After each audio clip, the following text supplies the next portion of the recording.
Fala aí galerinha, tudo bom? Shalom, como é que vocês estão? Beleza?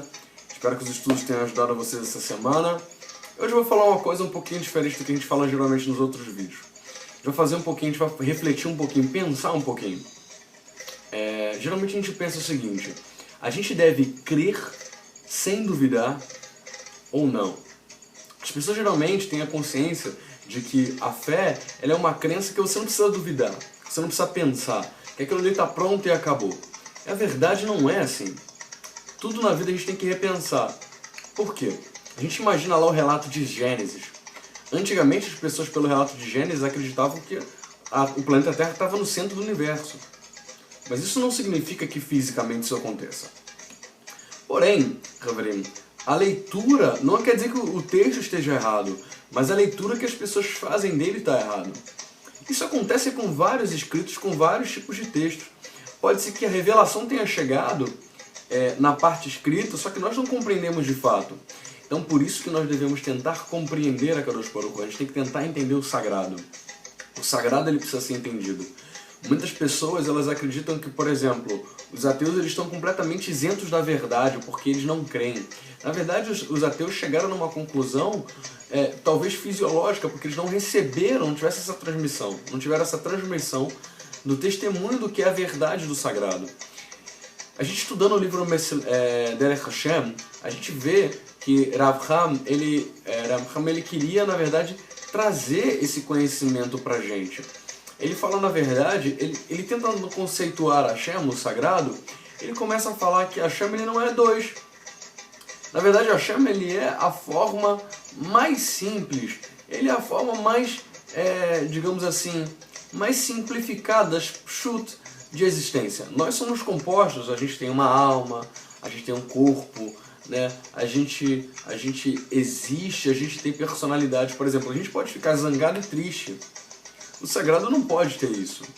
O sagrado ele é como, mais ou menos, essa caixa aqui, ó. Esse é um exemplo, não estou mostrando como é que ele é fisicamente, mas vou dar um exemplo para vocês. Por exemplo, desse lado, aqui tem uma caixa de tzedakah que tem nas casas judaicas, geralmente. Tem muitas casas judaicas que tem isso aqui para recolher tzedakah na casa. Então, assim, esse lado da caixa, ele tem uma menorá. Esse, que é o candelabro. Esse lado da caixa, ele não tem nada, percebem? Aqui em cima ele tem um furo para a entrada, tá? Vou tentar exemplificar isso porque, assim, nós vivemos num mundo que ele é tridimensional, né? A gente tem profundidade, largura e altura, né? Fora o tempo, que é outra dimensão, mas não vamos entrar nisso agora. Mas são algumas dimensões que existem, tá? Lá no Olam Abá, no mundo superior, onde a gente tem as emanações, não é assim, ele é multidimensional. Então vamos dizer o seguinte, essa caixa aqui tem várias faces, ok? Só que você está olhando para ela, você vai dizer assim, essa caixa tem uma menorá. Eu olho desse lado de cá e falo assim, essa caixa não tem menorá. Se eu virar, para você, ela não vai ter menorá. Para mim vai ter. Quem estiver olhando de cima, vai ver que tem um furo. Quem estiver olhando de baixo vai falar que não tem furo, não consegue observar. Então a gente não pode dizer que o sagrado ele é triste ou feliz. Ele não fica triste ou feliz. Na verdade, Hashem ele é a forma mais pachuta, ele é a forma mais simples e mais elementar da existência. Ele, o próprio nome já diz, Yud Rei com Vav He, né? No hebraico significa a fonte da existência, né?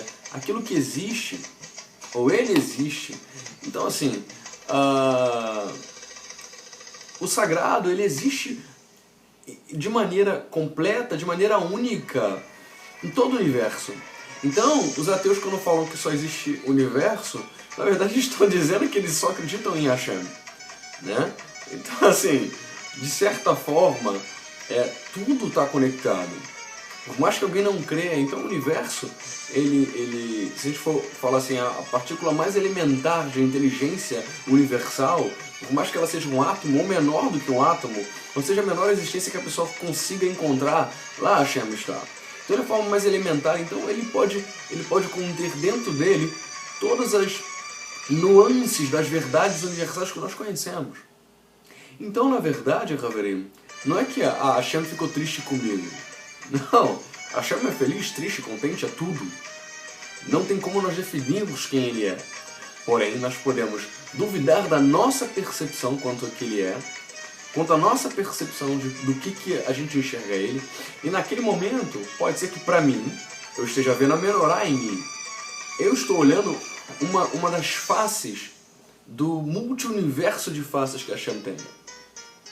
Então eu estou observando uma parte dele que eu consigo observar, como eu consigo enxergar. Então quando eu duvido das escrituras, no sentido de não duvido que aquilo ali seja uma escritura, mas que eu duvido da minha percepção quanto àquilo, eu na verdade estou pensando. Por exemplo, o verbo irie, que a gente está falando de existência, ele pode significar estar, ser, morar. Então o hebraico ele também tem essa questão, tem essa multifaceta de observação. Então nós podemos olhar de vários aspectos diferentes. Isso é lindo e maravilhoso, porque nos permite pensar. A fé não te faz um ser não pensante. A fé não tira de você a responsabilidade de pensar. A fé não outorga a outra pessoa a responsabilidade de pensar. O estudo é bom, a discussão é boa. Nós temos que achar bons rabanim, bons professores para poder nos ensinar coisas. Mas isso não tira a minha e a sua responsabilidade de pensar. O seu líder não vai pensar por você. O seu líder não vai dar as respostas por você. Ele não pode fazer isso. Se ele estiver fazendo isso, ele está errando. Nós temos que procurar nossas respostas. Nós temos que procurar dentro de nós as respostas. O que não significa que a gente tem que rejeitar todas as respostas anteriores. Nós temos que pegar todas as respostas anteriores, estudá-las e encontrar o sentido daquilo. Pode ser que elas estejam absolutamente perfeitas as perguntas que foram feitas anteriormente. Então nós não precisamos mais nos perguntar. Não nos perguntar se aquela resposta é fiel, mas tentar encontrar a nossa própria resposta para encontrar talvez a mesma resposta. Mas a pergunta tem que ser nossa. Então, Raverim, o perguntar, o questionar, não quer dizer que aquilo que você esteja estudando esteja errado. A Bíblia não está errada, a Torá não está errada, a Tanakh não está errada. A questão não é essa, os escritos não estão errados, os testemunhos não estão errados. Talvez a nossa percepção esteja incorreta quanto àquilo. Outro exemplo, teve um Rav que falou o seguinte: olha, você lê que a mulher deu da fruta, deu da árvore para o marido, Adão e Havá, Adão e Eva. Então ela deu e ele comeu. Na verdade, Ravarem, isso é uma tradução mais literal, fala o seguinte: ela não deu o fruto da árvore, não está escrito isso. Ela deu da árvore. Então, um dos nossos rabanim entende o seguinte: olha, ela pegou a árvore, pegou a madeira e deu na cabeça dele. Ela deu com a árvore nele. Talvez esse é um caso. A gente leu, ela deu o fruto da árvore. Mas não está escrito literalmente deu o fruto da árvore. Está escrito somente deu da árvore e ele comeu. Então, uma das interpretações pode ser que ela pegou um pedaço da árvore e bateu nele. Então, Raverim, isso é uma percepção. Então, na verdade, não é que o texto esteja errado, mas talvez a gente não tenha percebido um detalhe do texto que a gente possa compreender e crescer. Por exemplo, disse Elohim, haja luz e houve luz. Está dizendo no texto que Hashem disse, ele formou a luz? Está dizendo no texto que ele criou a luz? Ele está dizendo que ele formou a luz. Então isso a gente tem que, quer dizer, formou a luz não, disse para a luz existir. Então assim, Raverim, essas e muitas outras perguntas que nós devemos nos fazer para entender. Estou fazendo a interpretação correta? Outros anteriores fizeram a interpretação correta? Como é que eu posso chegar nas respostas? A Bíblia diz que a gente tem, que os sábios eles liam o Urim Vetumim, que era aquele peitoral que o sacerdote usava, e ele olhava para ver a resposta. Lá os nomes brilhavam. Urim e Tumim é julgamento e luz. Então vinha o brilho daquelas letras dos nomes das tribos e do nome do sagrado. Então fazia com que ressaltasse uma resposta. Se fosse sim, Ken, Kaf Nun. Se fosse não, Lamed Aleph, Lo, não. Então assim, Raverim, então assim que eles sabiam a resposta. Aí chega na época de Shemuel, no livro de Shemuel, que Ana, sua mãe, ela começa a estar lá chorando diante do Beit HaMikdash, pedindo um filho, desesperado por conta de Peniná, que estava lá. Então assim, ela estava querendo filhos, ela estava desejando filhos. Porém, ela não estava com desejo, ela não sabia como, ela estava pedindo ajuda para o sagrado. E de repente chega lá o sumo sacerdote, olha para ela e fala assim: essa mulher tá chicorrá, bêbada. Então chicorrá significa bêbada, mas as mesmas letras que se escreve chicorrá, bêbada, se escreve também ksherá, kasher. Então ele olhou, Urim Vetumim, estava escrita lá, ele entendeu a interpretação das mesmas letras, ele leu chicorrá, bêbada. Porém, o correto de se ler era invertendo ali as ordens das letras e ler ksherá, que é kasher, que é uma pessoa correta, uma pessoa direita, uma pessoa permitida por Hashem. Então assim, as letras podem estar corretas. Talvez você esteja lendo a Bíblia de maneira até correta pela literalidade. Mas quem é que vai dar a resposta? Sem Urim Vetumim, sem o peitoral do sacerdote para dar a resposta. A resposta está, o Eterno lá na Torá, no Pentateuco, está dizendo o seguinte: escolha na sua geração, selecione na sua geração homens capazes, né, e aí entendidos da Torá, Zaken, que são experientes, e dentro desses homens que vocês vão eleger, que vão ter conhecimento de Torá, desse recebimento, dessa Messorá que está sendo dada a vocês aqui no Sinai, eles vão dar a resposta do que aqui não estiver escrito.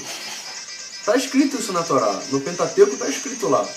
Então, como é que a gente vai achar a resposta na verdade? A resposta vai estar sempre nos gigantes da geração, naquelas pessoas que o Eterno deu sabedoria, deu conhecimento para estudar a Torá, estudar os segredos da Torá e para dar a resposta para nós. E assim nós encontraremos a resposta. Então, faça as perguntas, escolha e selecione bem os seus líderes, pessoas entendidas nas Escrituras, pessoas que têm uma revelação do Eterno, pessoas que buscam, sim, a plenitude da era messiânica, pessoas que estejam procurando as respostas em Hashem, que assim o Sagrado vai nos conceder a resposta. Que a Kadosh Baruch Hu, o Sagrado e bendito seja Ele, possa ajudar você e a mim a encontrar as nossas respostas, porque as dúvidas são positivas. Sem dúvidas não há resposta. O que eu vou responder se não há perguntas? Então, escolha bem suas perguntas. Bom, se inscreva aqui no canal, tem outros vídeos aqui selecionados para você que vão aparecer aqui na tela do lado. Né? Aqui embaixo tem tem na descrição do vídeo onde você pode encontrar outros vídeos. Tem o meu nome aqui embaixo que você vai lá na minha página inicial, se inscreve lá no botãozinho vermelho inscrever-se e assim você recebe novos vídeos, tá bom? Boa semana, que o Eterno abençoe. Shabbat Shalom.